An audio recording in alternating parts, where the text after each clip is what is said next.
देश को आजाद हुए 77 वर्ष पूर्ण हो चुके हैं और देश अपनी 78वीं वर्षगांठ मना रहा है।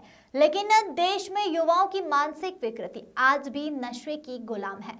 पश्चिम बंगाल में महिला डॉक्टर के साथ हुई बर्बर घटना ने देश के युवाओं को शर्मसार करने के साथ साथ यह भी बताया है कि भारत भले ही अंग्रेजों से तो स्वतंत्र हो गया है, लेकिन अंग्रेजों द्वारा छोड़ी गई नशे की बेड़ियों में आज भी गुलाम है। देखिए दुर्ग से जिला संवाददाता निधि सिंह राजपूत की यह खास रिपोर्ट।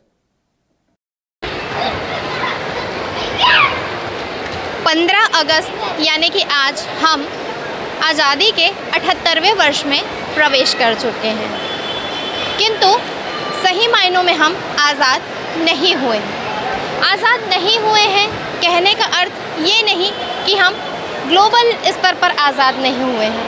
आज़ाद नहीं हुए हैं कहने का अर्थ यहाँ पर इस बात से है कि हम मानसिक रूप से आज भी आज़ाद नहीं हुए हैं। जैसा कि आप सभी जानते हैं, हमारे देश की जो भविष्य होता है, हमारे देश का भविष्य युवा पीढ़ी के हाथ में होता है।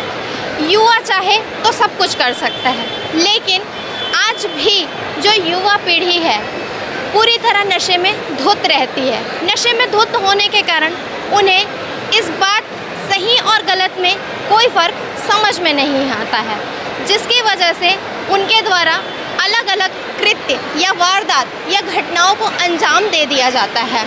वहीं जैसा कि आप सभी जानते हैं कि कोलकाता में जो एक लेडी डॉक्टर के साथ हुआ, कितनी बर्बरता से उसकी निर्मम हत्या भी कर दी गई।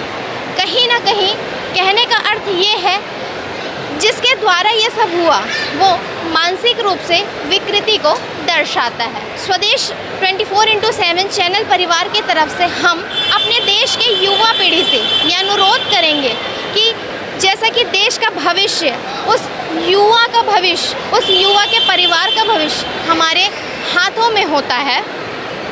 यही अनुरोध है कि आज़ादी के सही मायनों को समझें और देश की युवा पीढ़ी से हमारा अनुरोध है कि आज़ादी के सही मायनों को समझें और देश के उन्नति में अपना योगदान दें।